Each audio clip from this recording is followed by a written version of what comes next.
I thought the case was closed. Then another file hit my desk. Tommy John. Everybody blames the elbow. Case closed. But I knew better. Tommy John tells you what happened. It doesn't always tell you why. And that's when it hit me. I had been here before. Different case, different body part, same pattern. The loudest symptom gets the headline. The obvious suspect takes the blame. But the real story always hides deeper. Maybe the terror was the final scene, not the opening chapter. Maybe the ligament didn't fail alone. Maybe the system went quiet first. So I opened the file again, looked past the headline, past the elbow, past the surgery, past the timeline everyone keeps staring at. Because if the system went quiet before the ligament gave out, well, then the real clue was never just in the tear. It was in the signal. And once I saw that, the case started to change. What really happened to the $1 million ligament? And what if the source wasn't hiding in the elbow, but using the elbow as cover for the real suspect?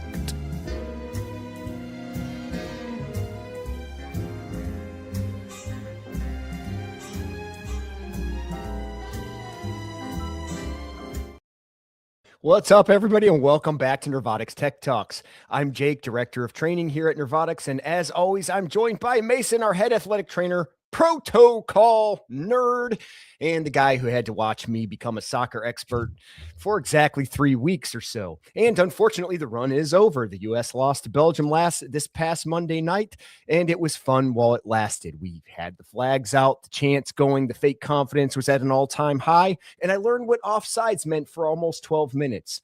And for one brief, beautiful stretch, I convinced myself that the United States was about to march through the World Cup like a bald eagle wearing shin guards. Turns out, Belgium had other plans. So, congratulations to Belgium. I haven't had a Belgian waffle since 1984, so who cares? No need for dwelling on it. Soccer has had its little summer fling, and I enjoyed that. And now it's kind of time to move on to better sports that matter in this country, Mason. Sports with bats and gloves and sore shoulders and elbow pain and fans who only fake injuries when their fantasy team misses the playoffs. I think I'm kind of still stuck on this eagle with shin guards. I want to dive more into that, but we'll save that for after the episode, just you and I. But honestly, I think that soccer kind of wrapping up is safest for everyone, because if soccer stayed relevant much longer, Jake would have bought a whistle, clipboard, and started making me call him coach. So let's be honest, America losing might have saved the rest of the world from something far worse. Because if we actually would have won the World Cup, Jake, if we would have won it, the States, we would have been insufferable. It's true. This sport literally had to come to our country, put the tournament in our backyard, make us the center of attention, and practically beg us all to care before half of us even started watching it. And if we would have won after all of that, we'd spend the next 50 years telling every single soccer nation on earth, yes, Spain, Argentina, England, that we mastered their sport in a singular tournament. The arrogance would be unbearable. We know it. So maybe Belgium didn't just beat us. Maybe they protected everybody with some international peace. But you're right, Jake. Let's get back to a sport where the injuries are real. The rehab is brutal. And one tiny little piece of anatomy can change the entire future of a franchise, if we're being honest. Mm-hmm. Yeah, it's true. It's true. Right on point, Mason.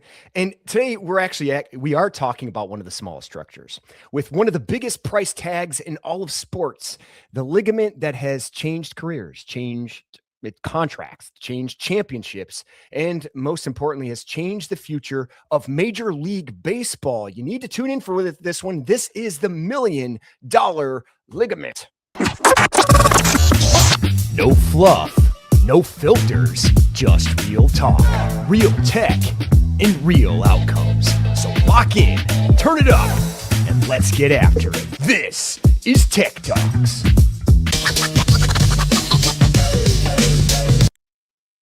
Mason, how you doing? I'm doing well, man. Other than what we covered with USA getting bounced, we've still got some good soccer ahead. Nobody get us wrong here. Jake and I probably still will tune in, but we've got to stay behind our boys and disappointed in that loss. But we're going to round out this week well. We've got a heck of an episode to talk about today. Really excited for it, man.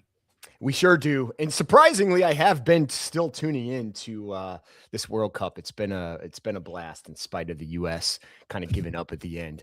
Anyways, moving on. We talked around about this subject long enough. Now it's time to get into the ligament. Every pitcher, surgeon, trainer, and parent suddenly becomes very interested in when the elbow starts barking. And it's heading into the main course. We have the table set, ready to go. And this is what we like to call all the goodies.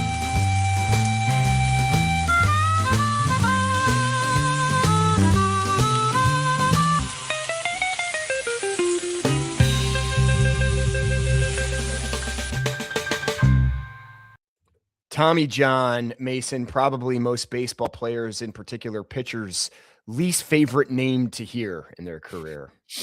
Ain't that the truth? It might be, it's a household name in baseball, and it's honestly a household name outside of baseball. I think a lot of people are familiar with that just because that UCL reconstruction procedure has just been taglined with Tommy John now.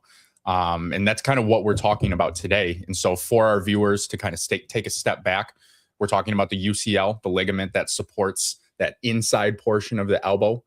So that's what we're going to be talking about today, and the procedure that goes into it, how you can set yourself up for some better success as well.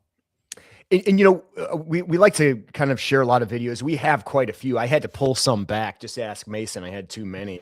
We are going to still share. And this is unfortunate that we do have a lot of examples of pitchers, you know, having to suffer from Tommy Johns. The beauty is they do talk about, you know, their benefits and using direct current. It introduced them in a lot of cases to direct current, and then they were able to take it to other levels and extend their careers beyond their Tommy John surgery. So a lot of good things kind of transpired as a result of a bad thing. And here's the first example. Check this one out.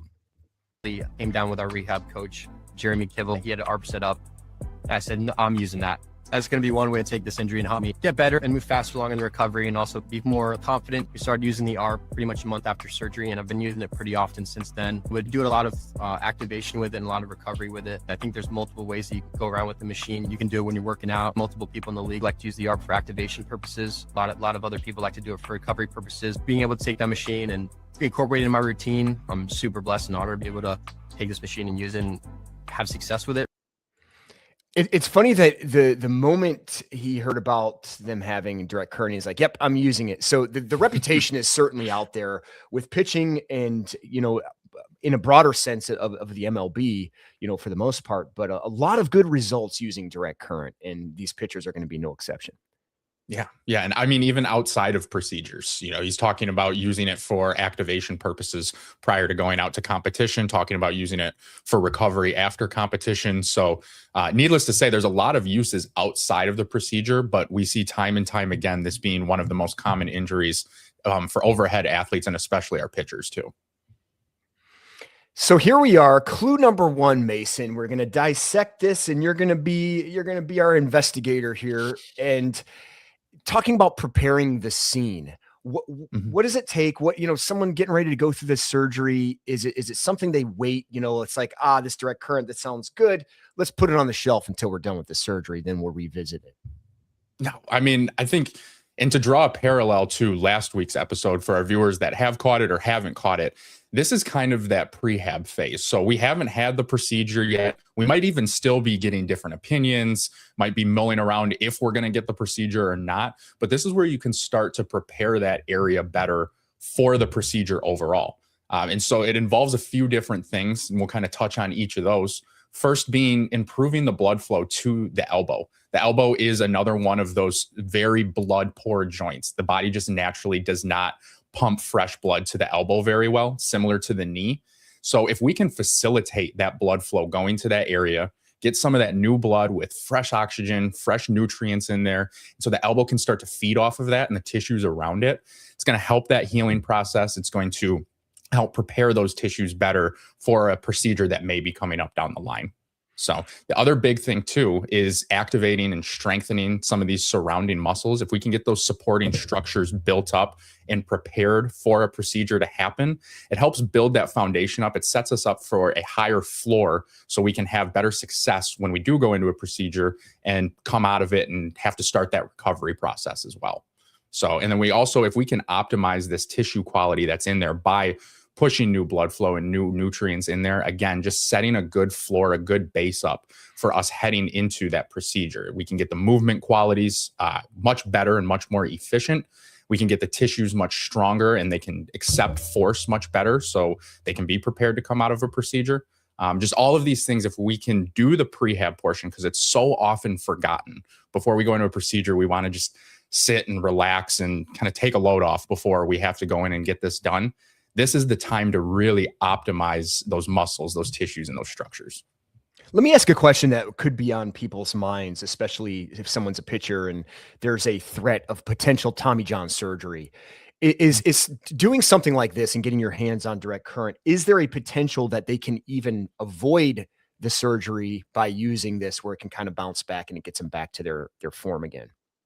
All depends on where we're at with that ligament, but for a short answer, yes, absolutely. If we don't have too much, destruction, trauma, or we've got a very small tear in that UCL there's still a chance that we can get those supporting structures built up, stop putting so much force on that tiny little ligament, and start using our body more efficiently, where we could kind of turn things around and back ourselves away from a bad path that leads us towards UCL reconstruction or Tommy John surgery.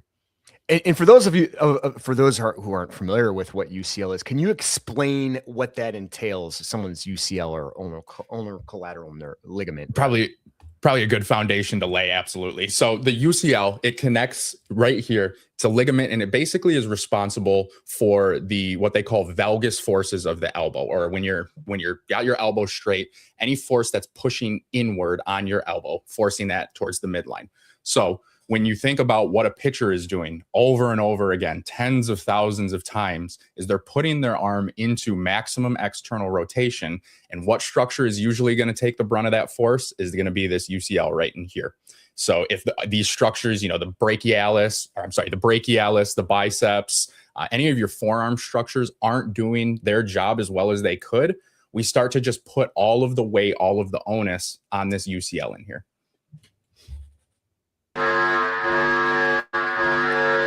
It's early in the game, but let me tell you, boys and girls, children of all ages, everyone who's out there, everyone knows we do current check. You better get your questions ready. We always have a challenge. If you can stump our trainer, you're going to get a free t-shirt. But man, he is certainly drinking his nerd juice today, because you exude nerdology when you breathe. I can feel it from the energies coming from the other side. The interesting thing is, I recently did a podcast with Matt in the Rewired. He asked me the same question, and I purposely dodged it because I could not wait for your explanation. I knew you'd do a better job. So we'll have to send it over. Moving on. So keep your questions in mind as we get to current check, because it's going to be hard to stump old Mason today. I want to share another video because, again, we have some pretty big names that are getting their hands on it. In my opinion, this guy is the future of pitching. That's what I've been told. Watched him, a lot of talent, came from a different position. He talks about his injury, and he talks about using this direct current, getting into his career. Check it out. Drafted, they told me, hey, you're going to be a pitcher. And I didn't argue at all. I said, all right, sounds good. Ended up having to get Tommy John 3 weeks after the draft. Oh boy. And which I kind of knew. Elbow was kind of barking for quite a while. So I got Tommy John, and I had a 20-month build-up. So I got it in August of 2021, and I didn't pitch till the following, so 2 years, 2023, April in 2023. So it was just kind of a weird timing with the injury. So it was actually really easy for me to transition into being just a pitcher, because I had so much time, just trying to learn throwing program, arm care stuff, what it looks like lifting, running, trying to be in shape as a pitcher, building stamina. Versus as a position player, you go and get everything in that you need, your swings, your ground balls and stuff, and the conditioning, it kind of takes care of itself, because you're constantly moving around. Mm-hmm. Which I actually gained 15 pounds instantly from stopping playing shortstop, because I was so used to burning so many calories just playing every day, taking ground balls, swinging, and then all of that was gone. So I had to kind of figure out, hey, these are the things you can't do. These are the things you can do. But took 20 months and figured it out. Spencer Schwellenbach, and anybody who is not familiar with him, he's talking about coming from shortstop, very athletic position, to pitcher, which is also an athletic position, but a different type of athletic position. And he's talking about some of those struggles. But, if we're going to share more of him later on in this show, but if you lean into his career, you'll see how direct current plays a big role in his recovery and also strength as he's kind of developing, that different type of lifestyle of what it's like to be a pitcher compared to what it's like to be a shortstop. I think that was one of the big things that kind of stood out to me is making that transition as he's kind of coming into the draft and going from playing shortstop or any sort of infield position for most of your career. And then all of a sudden switching over to a completely different position where you're on the hill now, a lot of responsibility on you to control that game. So there is a big transition, a big change that happens with that. And I'm glad that he kind of highlighted that, because one thing that I think about, and this is more with youth athletes especially, is how sport specialization has gotten so big, where young kids are only playing in one sport year round. And what we don't think about often is the stress that puts on the same structures over and over again.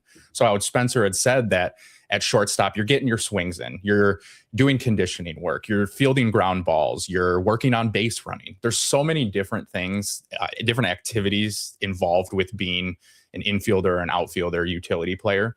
Whereas when you make that transition to pitcher, it's all about your arm. It's all about from the shoulder down to the wrist. Yes, of course, there's a lot of lower body work and coordination that goes into it. But from the outside view, it's all the arm, and all of the focus shifts to there. And that's where you're putting most of the stress on. And so I think that that's kind of one of the things Spencer highlighted there, is that transition was very eye-opening for him and how there's a lot of different preparation within the same sport. And then the other thing too that I want to highlight with that is, you notice how long he says that recovery process is. We're talking about 20 months of a recovery process, well over a year, to try to get back to competition. But I love the fact that he found a tool that worked for him in direct current. And it's something that'll hopefully make that recovery process much more efficient. We'll shorten that up a little bit too. Yeah, that's it. Like I said, we'll dig more into Spencer and some of the things that he's going through and actually doing. But yeah, great way to break that down. And how about Matt Dell's shirt? Drafted. I mean, take a look at that. Look at like, we need one of those American shirts. He hasn't talked much about it, but my guess is he's drinking the World Cup Kool-Aid just like you and me. I was gonna say that must be before the Belgium game. It had to have been. Otherwise, I give him a lot of credit sticking through and supporting. So I think he's still supporting, but I do believe it was before the Belgian game. Moving on. All right. The second clue: support the healing. Mason, what does that mean? Support the healing. So this would be post-op, correct? Yeah. So this is that immediate phase after post-op. So we're talking about, it all depends on the procedure, but we're talking about the few weeks after we come out of that procedure. What can we do to set this recovery process up for success? How can we make this the best recovery that we've had so far? Well, the first thing, sound like a broken record with this, is we got to get fresh blood flow there. Just as we were doing in the prehab phase, prepping those tissues, feeding them with good nutrients, that's exactly what they're going to want coming out of the operation too. They've just been cut into. There's a lot of trauma that's happened there. All of that bruising and inflammation. If we can get that pushed out and replace it with those fresh nutrients, it starts to set up the tissues for a lot more success as we go through that. If we're not pushing that fluid out of there, we're just slowing that process down. So now, I kind of hit. Oh, go ahead, Jake. Go ahead. A question. You mentioned blood flow, Mason. Could you give because some people who have direct current are going to wonder about this. What's a very basic pad placement you can recommend on blood flow, just in general, of where they can go and what they can do if they have direct current? Let me, just to make this a little bit easier, I'm going to grab his other arm here just because I've got it completely disconnected. So you ripped his arm off? I ripped his arm right off. It was getting in the way, Jake. It was in my way. I get it. I did the same thing. So this is going to be the left arm. So keep that in mind. But if we are doing a blood flow setup, what I typically like is I like to go right on the lateral epicondyle here, or go on the outside of the elbow. And then the other pad, go on the inside of the elbow. I typically like to do black on the outside, red on the inside, especially if we're immediately post-op. So we're not putting that heavier hit right around the incision site. And if you do have an incision site, I always tell people, be mindful, go a couple inches above that incision site if it's still fresh. But Jake, it's as simple as that, sandwiching the elbow, one on each side and running that blood flow setting, because you're not going to get those contractions there. I love how you said it. It's as simple as that, because I do think the setup is relatively simple. I mean, we can confuse it, and there are sometimes some confusing setups, but for the most part, pretty easy to do. And I appreciate you doing it. It's your traditional sandwich technique for the most part. Yeah, exactly. Sandwich it up. Anything else to add after post-surgery on this one? Yeah, I think the big one here is that tissue repair and the collagen alignment. So again, these tissues, they're made up of a lot of different structures, but ligaments are primarily made up of collagen. Collagen is a big thing now. You can take collagen supplements. You can increase, your gelatin intake to help with collagen. But what I was always told and taught, and I love this analogy and this comparison, is think of collagen as a bowl of uncooked spaghetti. And that can be aligned a couple of different ways. But when we have an injury or we have trauma happen to an area, that bowl of uncooked spaghetti is all messed up and tangled, and it's not aligned. As we start to introduce different modalities, as we start to introduce therapeutic exercise, even manual work, massage and joint mobs and stuff like that, what we start to see is we start to see that collagen line up much better how it's supposed to be, and it starts to lock into place. And so direct current can help promote that, enhance that, accelerate that collagen alignment, so that we can get this recovery process kicked off and rolling and get into the fun part that we're going to talk about a little bit later. I told you off show that I'm already hungry, and here you are throwing in little food analogies here. Spaghetti of all things. I haven't had spaghetti pretty much all year. Yeah, right. Boy, would that sound really good right now. I didn't pick a good. Should have done a car analogy instead of a food one. Cars are always a good go-to. Got boring though, and I think you're probably a little hungry yourself. Probably. One thing I will say with that too, Jake, is with that, that intro to the recovery or immediately after that surgery thing, if we can prevent that atrophy too, that was one last point that I wanted to touch on, was about preventing that atrophy. If we can get that early motor neuron activation, because they're going to want to fall dormant after a procedure, if we can get those muscles to fire a little bit better, get them jumping earlier, it's going to help as we get to build into the strengthening process. So there's your car analogy, because that goes back to us talking about pre-maintenance check before we throw a bunch of horsepower on top. We need to make sure that things are firing correctly before we add that on. We'll touch on that in step 3 too. But what I will say is, don't let the muscles decide the care plan for you. You decide the care plan for the muscles. You're the one controlling them. So don't let them choose if they're going to be dormant or activate for you. You can decide that. It just takes a little bit of work. Yeah, great points, and good pivot to actually open up the car analogy as well. Now you're just showing off. I have another video I want to share with you. We followed along with this guy's career towards probably getting towards the mid-range and maybe even getting closer to twilight. I don't like saying that in someone's career, but he's relied on this technology for quite a bit. Talks about it when he's on other teams. He's currently playing for the Cubbies. But this is his experience. We got a hold of him and started working with him during Tommy John, and he talks about direct current here. Hey everybody, Matthew Boyd here, Major League Baseball pitcher of 10 seasons with the Detroit Tigers, Blue Jays, Mariners, Giants, and Cleveland Guardians. I just came back from Tommy John surgery this last year, and one thing that really helped me in my rehab and getting ready was using the ARPWave RX100. ARPWave and ARP Neuro, they were amazing for me, helped me out in my rehab, and helped me get back to full strength. It was an awesome machine, and recommend it to anyone looking to get over the hump with anything physically, or try to take their game to the next level. Beautiful statement, to take your game to the next level. And just for reference of people who aren't familiar with these technologies, he was using this one. This is the RX100. Let me bring it a little bit closer.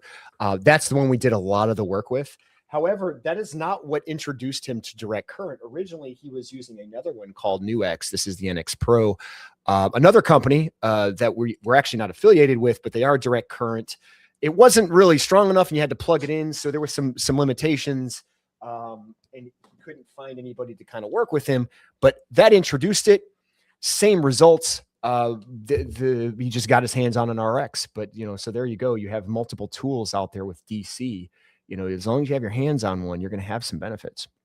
I love that entire story too. Just his process of not only his process of his entire career, it's just an awesome story, but his process of working with this modality and this technology. And he had a good foundation when, we ended up having the luxury of getting connected with him. He had already known about direct current. Like you said, he had the NX Pro, but he really unlocked another tier of recovery by using the RX 100, getting that 500 pulses per second frequency so he can start going through those movement-based protocols and really get that neurological connection going. So I love his story, the fact that, making that all-star game after Tommy John's for the first time, 10 seasons into his career, starting for the Cubs in game 1 of the playoffs last season too. It's just such an awesome story. Super cool that we've gotten to be a little part of it too.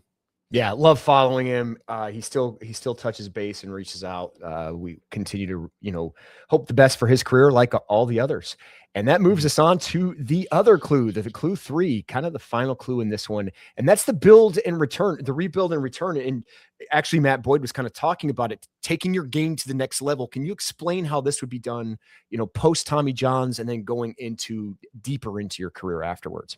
Right. And Jake, I think this is the part, I don't want to speak for you, but this is the part we kind of talk about where it gets a little bit more fun. We get to be more creative with this part because now we're getting into the functional movements. It's not going to be universal for everyone. The protocols or the movements or just the entire setups that we would recommend for an MLB pitcher may be very different than what we would recommend for a family member, a weekend warrior, as we like to refer to them as. So this is where we get to be a little bit more creative. But I think the premise of this phase is still the same. And that's, I teased it a little bit too early when we were talking about clue number 2. But this is where we want to make sure those movements are efficient. Make sure that we're doing the exercises correctly, not putting load on incorrect muscles or areas or groups of the body, so that we know when we start to add more and more strength, more and more force to these movements and these exercises, the body's doing them correctly and it's not going to fail us. I think that's the biggest thing is before we add the horsepower, we have to make sure that everything stock is ready to go. So it's huge. I love how you keep touching on that because there's a lot of cases where in perhaps many cases, I mean, you can relate to cars again, where maybe certain things aren't firing. You have some bad spark plugs. You start to change all of that. All of a sudden you are utilizing all the horsepower that you originally had underneath the hood. And sometimes our body is the same way, is that we have the strength. It's not necessarily a strength issue. A lot of times it's a connection, some sort of neurological breakdown that is taking away some of that. So even just getting on this device and sort of retraining certain things, you can see some strength increases relatively immediately, correct? Exactly. And I love how you continue that analogy. Don't commit to thinking that you have a lemon before you go through and you do the entire maintenance check on things. You might not have a lemon. It just might need a couple of parts replaced and then you're ready to go. So I love that. And yes, we can start to build strength on top of it. Once we get those movements correct, we can utilize that 40 pulses per second setting, depending on the device. If you've got duty cycle, we can start really training these muscle contractions. Then we can move into 500 pulses per second and we can add those movements on top of them as well. So it's kind of a two-headed snake by getting both the strength aspect of it and the motor neurons firing, and then also rebuilding those pathways between the brain and the target muscle, in this case, the arm, and getting those more efficient movements at a stronger power. And what you're saying now, Mason, is you're getting definitely a lot more technical with what direct current can do. And in some of these units, they can adjust. They can go down, some as low as 10 pulses per second. Some, the sweet spot is probably 40 on the low end. On the high end, it's like 500. Some of them go up to 1,000. And there are some benefits to doing that, but it's just that extra, I guess you would say that extra little spice that DC can do to give you that edge once you're recovered.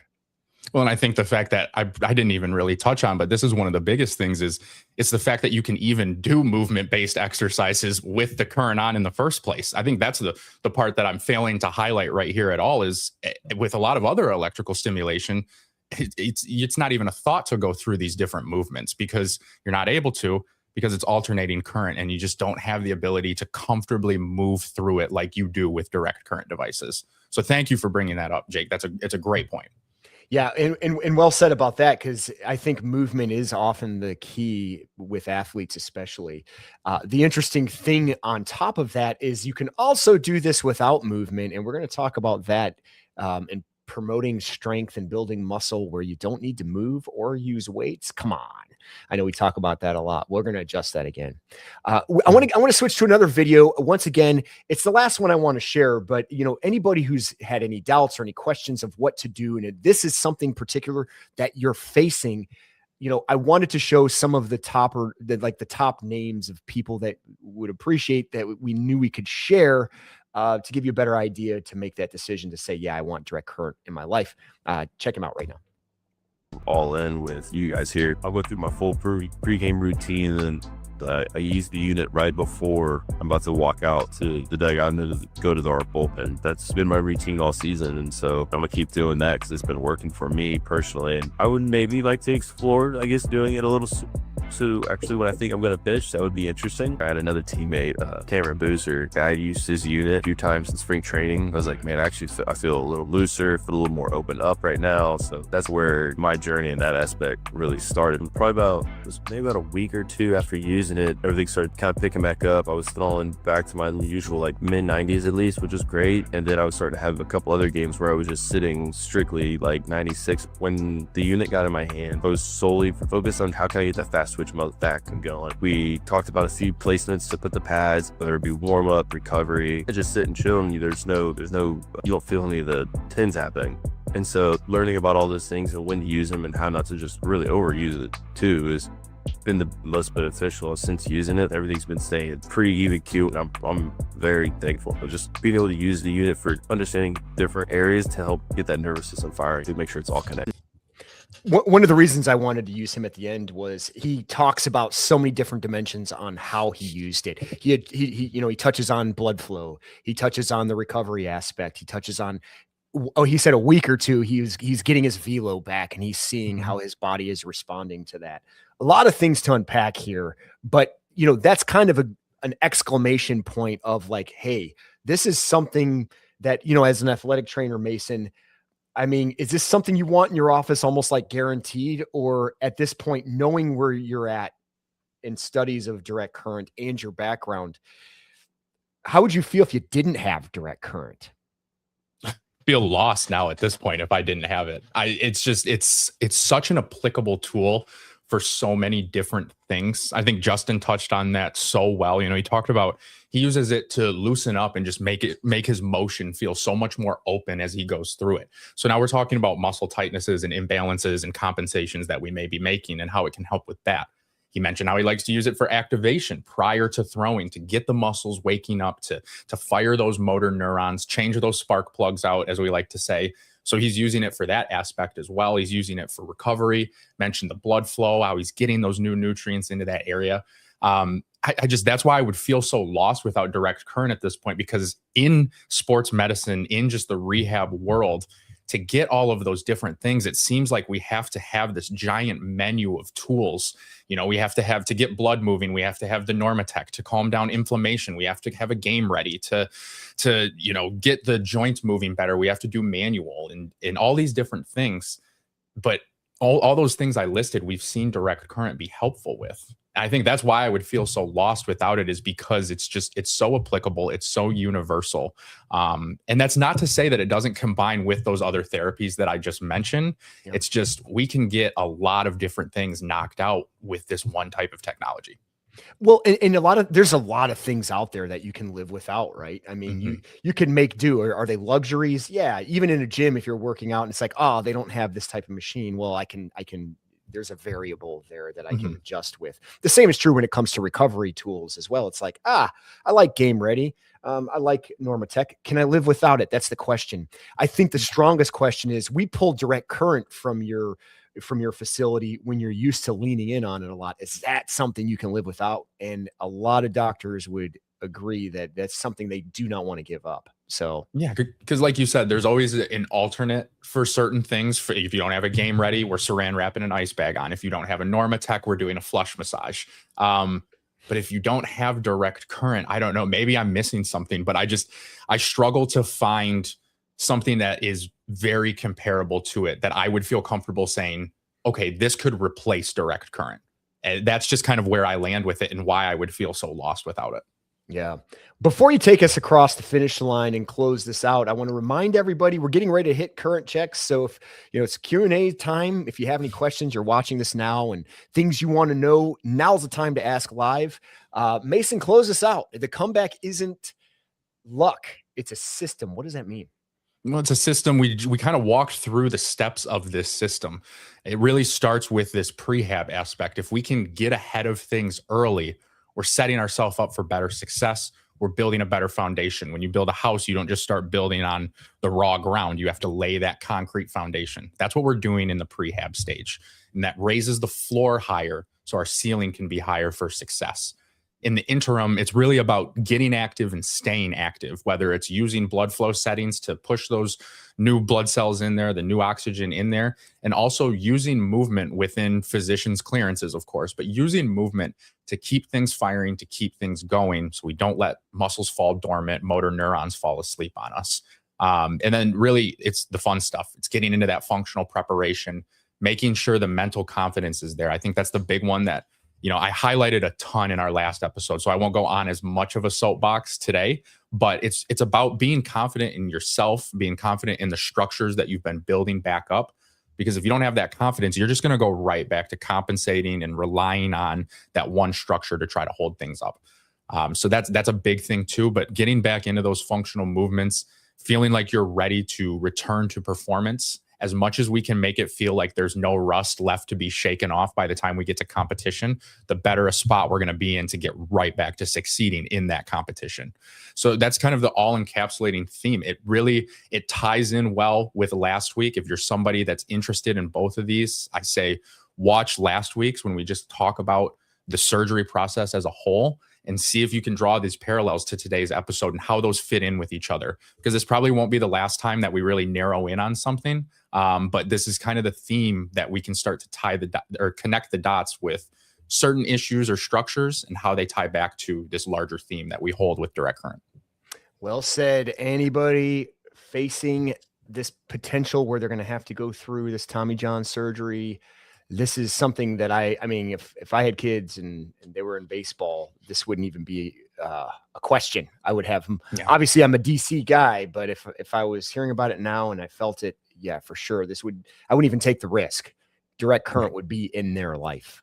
So beautiful stuff, Mason. Before we move on, this is the deal. Let's bring back all your questions once again. So we're talking elbows, throwing arms, rehab performance, returning to play, whatever you're seeing in the real world. This is where we want to connect it back to you. What questions do you have? It's the favorite moment, in my opinion, because we get you guys involved. It's a little segment we like to call Current Check. Current Check, let's go. Questions live, now we're in the flow. We bring the spark, we bring the tech talks live. It's the Current Check. All right, little rules to keep in mind. If you stump the trainer, that's fantastic. We will give you a free t-shirt. Ask something that he is not aware of when it comes to direct current. But no gambling. I don't want any wagers, and keep it friendly. Keep it friendly. That's what we're looking at here. All right. Here's the first one. No gambling. Yeah, not in this one. You'll have to go through some of those apps. Here we go. Well, that's not the one I wanted to do. Here we go. This one. I like this. Do you need to be under care of a doctor to get started with ARP Neuro? Ooh, good question. It is a good question. It all kind of depends on what device you're looking at. Short answer is going to be no. We've got options where you don't need to be under the care of a doctor. And that's going to be these ones that Jake's holding up, either the PRS or the Flex Doctor, as well as the DX500. That one, you're not going to require doctor's care, prescription, anything like that. Those are over the counter. They are indicated to facilitate healthy muscle contraction. So please do keep that in mind when looking at those devices. But you don't need doctor's care for them. When we start to talk about the RX100, that's when we do get into the space where we do need doctor's prescription, doctor's oversight. We do have forms that we can provide to fill those out. But that's when we're talking about the RX100, because that is a clinical device because of a couple of the features it has on it. A little bit of a complicated answer, but in short, you don't need doctor's supervision to use direct current.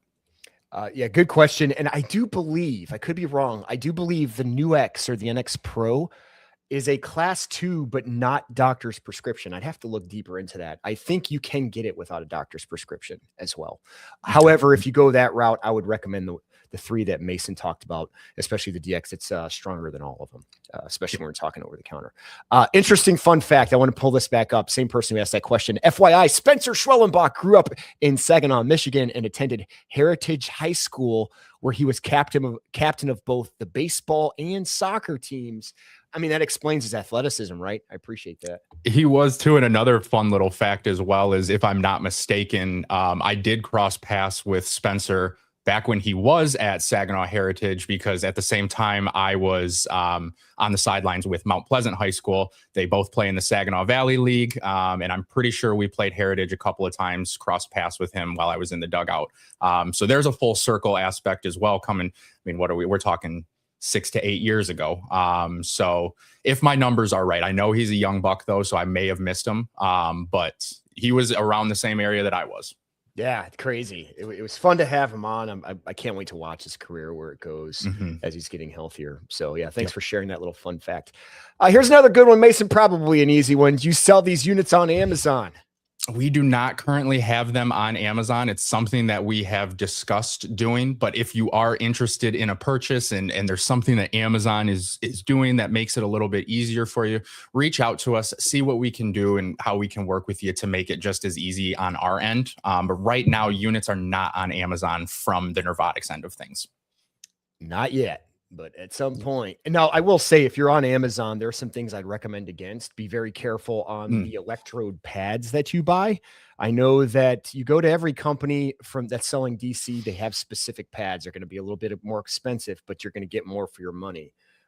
Just be careful. A lot of those cheap pads on Amazon were designed for alternating current units. So they're not designed to get to that type of level. It might take away some of your results. Just be aware of that. Not all of them are weight the same. I mean, this could be our last question. Maybe one more, but I have to pull this one up. It made me chuckle a little bit. I don't know. Maybe this person's hungry too. The U.S. will never embrace soccer as a legitimate sport. That is all. That was everything. Full stop. That's it. Danny Gilman, 8656. I was hoping you were going to pull it. I was hoping you were going to pull it back up because you accidentally flashed it right at the beginning. The internet sleuths were going to find it one way or another. They were going to slow it down to 0.25 and see what that question was. So we've got to bring it up. Danny, you know, he's tried and true that it's not going to stick, but I don't know. The fact that I'm going to be tuning into today's game, it's at least sticking with me. So I might be the minority in that. Yeah, I think he's hungry.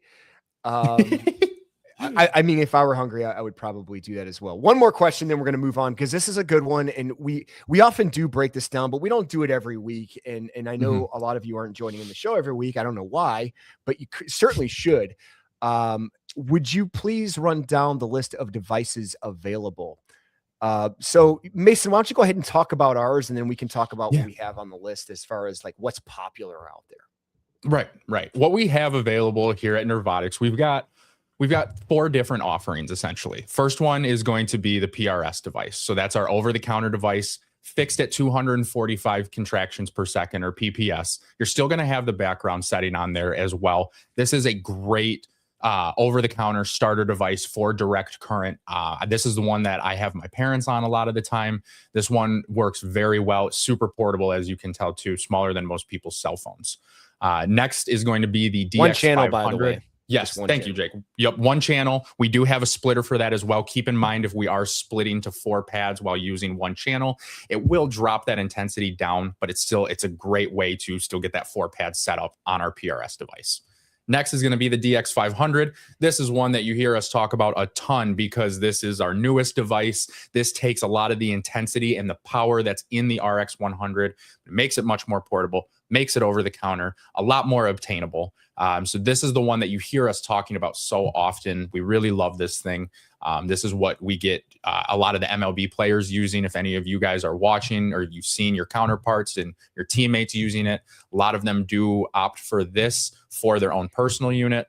And then when we're talking about what some of these facilities may have, as far as our devices, you're going to see the RX100 most often. It's going to have a higher intensity. It's going to have that search function. It's going to have duty cycle on it as well for some of those strengthening protocols. This is really kind of the all-encapsulating DC device. This is what you see a lot of clinics using, a lot of sports medicine facilities, athletic training rooms. Take it a step up from that, Jake. We want to talk about some of the other options available. And there's also the black. The black is the upgrade to the RX. But again, the cost, you got to look at cost effectiveness and what we've seen. So I don't have one with to show me. But yeah, give the other two breakdown. I have two more devices here. Let's talk about the new X, the NX Pro. Yeah. We highlighted this one a little bit as well. This is the one that when Jake had referred to what Matt Boyd was using, this is what he had started off with. This is an NX Pro. This one does have a duty cycle function as well. I will say the one thing and why I had kind of explained that Matt had leveled up devices and unlocked another tier when he got his hands on the RX100 is the NX Pro. It's fixed at 250 contractions per second. And so that means that it's going to, it's similar to the PRS in that sense, where you do have that fixed pulse rate. And so that's kind of the comparison that we do make with that. And then there is also the newbie. That's going to be a bigger one. Let me pause you real quick. Mason, because I don't know if you actually use the new X. Or the NX Pro, you can adjust it. So it can go down to 50 pulses per second. Okay. It's maxed out at that's right. It's maxed out at 250. Yeah. That's what it was. It's not fixed. It is maxed at 250. So you do actually get some of those lower pulse contractions where it's going to be that 40 pulses per second. You could get some of that strengthening thing. That is where I made that mistake though. You're right. It is a max of 250. So what you're not getting is that 500 pulses per second where you can start to make those neuromuscular, those neurological reconnections there. So thank you for keeping me in line, Jake. I don't know if we have to get a shirt out for that or not. We'll have to talk about that, but you get a shirt probably because I had misspoke there. And then last but not least, I know this is a very long-winded answer, but lastly, we do have the newbie. There you go, Jake. There you go. Haul it over. So we've got the newbie. It's big, but it's still a good device. It's really, it's big, but it's a really good device. They do have, this one's going to have 4 channels. You see this most often in clinics. It's usually on top of a cart. Once it kind of finds its home, that's where it is. It does plug into the wall as well. So, but that one it's most comparable to the RX100, another great elevated and advanced DC device right there.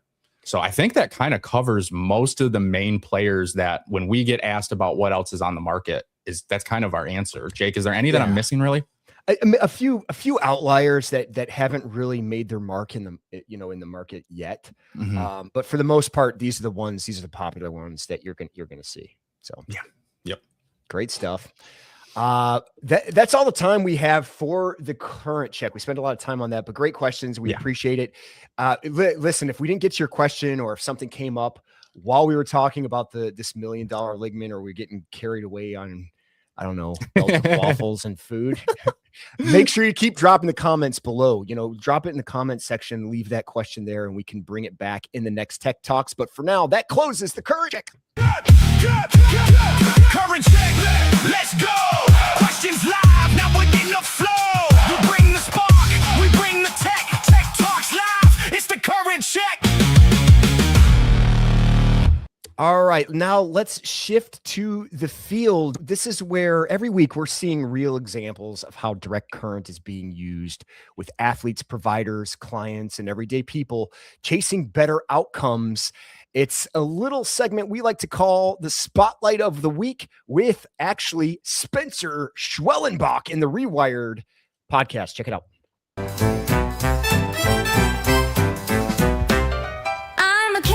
I asked this because we got a lot of athletes on, pitchers, MLB guys, and they discover direct current. We'll get to direct current here in a minute because this question is more about the mindset of that 20-month rehab / preparation. I had to kind of figure out, hey, these are the things you can't do. These are the things you can do. But took 20 months and figured it out. Like everything went solid. And so he goes, it's a short segment, but he goes into some detail of, what his journey was, again, going from shortstop to pitcher and some of the struggles there, some of the struggles with injury, but also talking a lot about direct current. Really good one. It's the Rewire podcast with Spencer Schwellenbach. That'll be in the link below. So make sure you take a look at that one. Yeah, it was a great episode. I'm really happy that we were able to take some time to chat with Spencer, hear about his experience. His story is so cool about making that transition. That is not an easy thing to do. So a lot of props to him to do that. Yeah, I mean, and again, just from one of our followers, Ron, who made the mention, he was in soccer as well. So you can see where his athleticism kind of takes place. Good stuff. All right, last week, before we move on, let's rewind a little bit. Last week, we broke down recovery and the missing piece that helps connect the body, brain, muscles, and movement. If you missed it, go back and watch it. Highly recommend it. Today's conversation about the $1 million ligament purposely builds right on top of it perfectly. So you'll get some benefit with that one on top of this one being a little bit more specific. Yep. Laying the foundation with last week's episode. Think of that like prehab. Now we're kind of building on it after the operation. Let's just think of it that way. Yeah. Yeah. Any guesses for next week?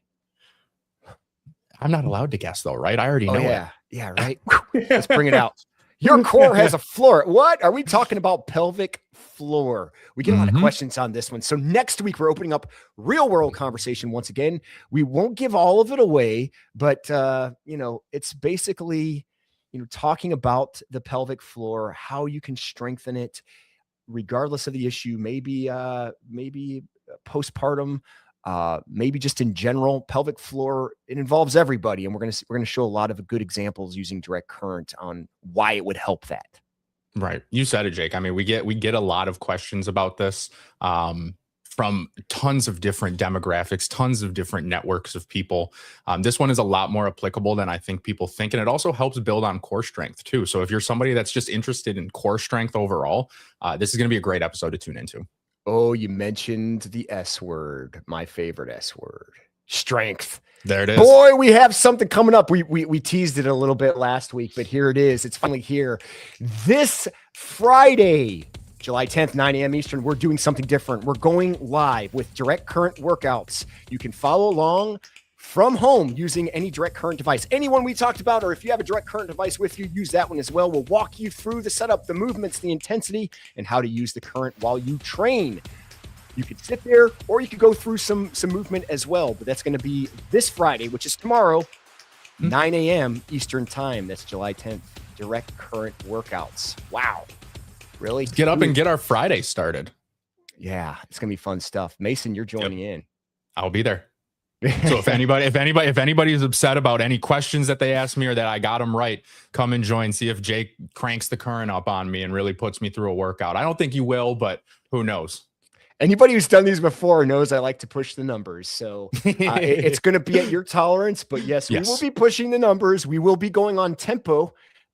So just keep that in mind as well. It's going to be different than what you would normally use your direct current device with using strength. It's not going to just be going through movements. You'll see. It's going to be fun tomorrow, though. Yep. I'm excited. Boy. Well, as we're coming to a close, one thing we will say is we are always on a mission. We're always on a mission to promote direct current. We know it works. And as a result of us knowing it works, our goal is to get this out there everywhere, which is why we created Tech Talks in the first place. So please like this video, share it, subscribe. Don't forget to hit that little bell so you can get the notifications every time we do go live. We're trying to give as much content out there to educate the world on what DC really is and does and the benefits of the life. The only way to really do that possibly is by all of you. We need your help to get it out there everywhere. So please share. That is way more important to us than just about anything else, is getting it out there to your friends, your family, loved ones, coworkers, enemies, dogs, cats. We don't care. If they can click on a button, give us a like, they're okay in our book. Absolutely. Absolutely. You could even send it to some Belgians if you want to. Let's not go that far. Come on. We dominate sports we focus on. Not so much soccer. I don't know. Any final thoughts, Mason?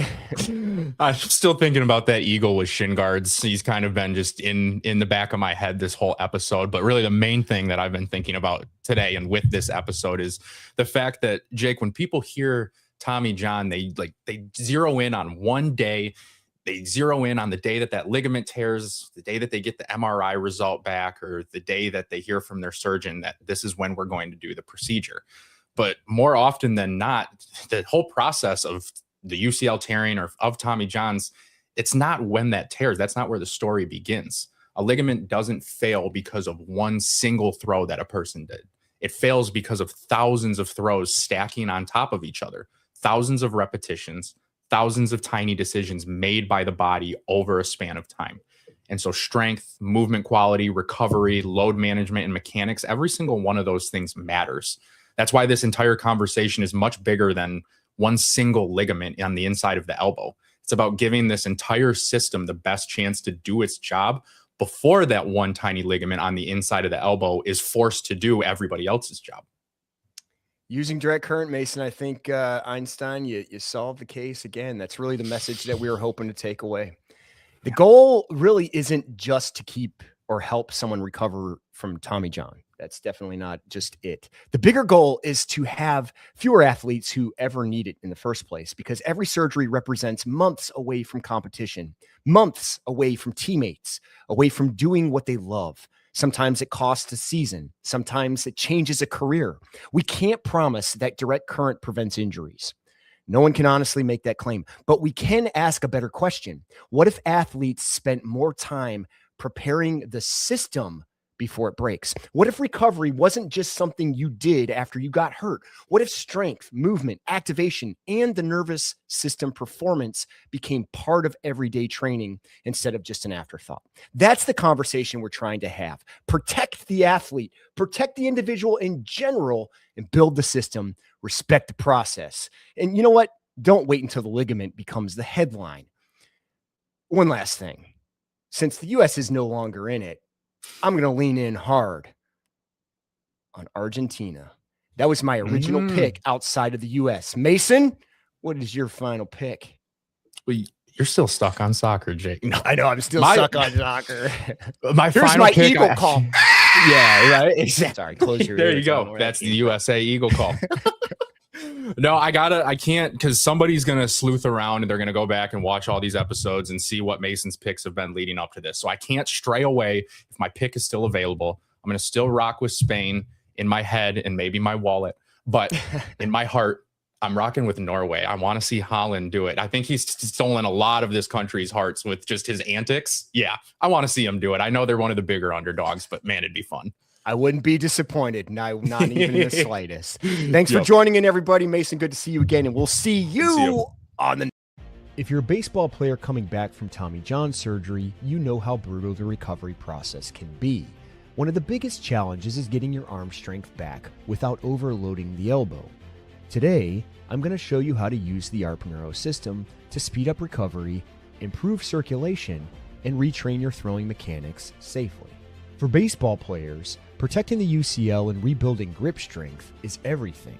We're placing pads directly above the elbow on the forearm flexors, biceps, and triceps. This setup increases blood flow and keeps the muscles firing properly to support your throwing motion. In the beginning, we want to focus on the recovery aspects of the device. The goal here is to flush out inflammation and bring fresh blood to the joint. Keep the settings low to moderate for about 20 to 30 minutes while you perform light hand and wrist movements. Once pain and stiffness are under control, it's time to start rebuilding strength. Keep the ARP running, start with wrist flexion and slow controlled forearm curls. When you're ready, we recommend you proceed to slow and controlled throwing motions. When you're cleared to throw again, the ARP can help retrain your mechanics. We use it at a moderate setting while going through shadow throws or light resistance band drills. The goal is to make sure your arm fires correctly and without compensating.